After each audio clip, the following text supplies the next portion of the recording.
video, I will show you how to use the Extensis Fonts add-on to make your fonts a little fancier in Google Slides and Google Docs. So the first thing you're going to want to do is actually open up a Google Doc or a Google Slides presentation. And the basic way to add fonts that are normally found in Google Slides or Google Docs is to have some font written on your page and to click inside that font. I'm going to drag this little guy up a little bit. You can highlight your font and you can actually come up here and you can click the drop down and you can choose from a font that is listed here. If you wanted to add more fonts that Google Slides and Google Docs provides, you could click more fonts. And then when it loads, you could choose whatever font you want. Sometimes I sort mine by popularity and I'll look for like a display font if I want a heading or a handwriting font if I'm looking for something that the students would read. And when you find a font that you like, you would put a check beside it and click OK. And then when you go back to clicking this drop down, you'll see how it shows up in your list. And the most recently used is up at the top, and then your alphabetical list is at the bottom. But sometimes you want to use a font that is not shown in here. You're looking for something really fun and creative, maybe something you've used with Publisher or some other program like Canva, and you wish you could use it in Google. So there is an add-on that you can use that will provide additional fonts. They also have some fonts that are the same as well. But how you get this add-on is you click on the word add-ons, and then you would click Get Add-ons. And as you can see right here, these are just some of the add-ons that I've added to my world. When you click Get Add-ons, you would click in the search bar at the top, and you would actually type the word Extensis. You'll see that it often populates for itself. And then you would want to press enter or your search bar magnifying glass.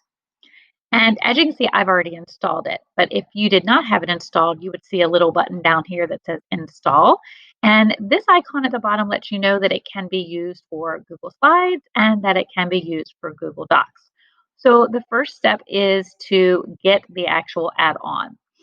Once you have the add-on, anytime you want to use it, you would come into your document. I like to highlight my text first, but you probably could highlight it later when you're ready to choose your font. You're going to click your add-ons and you're going to click Extensis Fonts and click Start. You'll notice I get a pop-up to the right-hand side and it defaults to showing all the fonts alphabetical. And I do have to wait a minute or two for it to populate. So if I'm just perusing and I'm looking for something, instead of doing all fonts, I might want to choose display to show larger fonts or fonts that are a bit wider, bigger, bolder.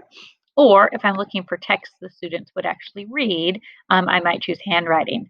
Now, obviously, if I'm choosing handwriting, I'm not going to use this type of script for something that a student is going to read on a tiny Chromebook because it is way too small and it's not the normal font that we would use to teach our children how to write. So you have to kind of keep that in mind. You want to be creative, but you also want it to be functional for students. And students that are having difficulty reading should not be trying to read fancy fonts. They should be trying to read very easy to read fonts. So keep your creativity for your headings and a slight creativity in the words that the students are trying to read. Now you've got this listed alphabetically. You also have some other sorts of popularity and trending. Those will not be in alphabetical order. I know that this one that I like is Chelsea, and I can never remember the last word of it. So I'm going to, get that little pop-up off there. I'm going to go to, let me highlight my font again. I'm going to go to all fonts. I'm going to go to alphabetical, and I'm going to scroll down to where my C's are for Chelsea so I can get this back where it was. As you're watching me scroll through. There it is, Chelsea Market. That's the one that I like for my headers.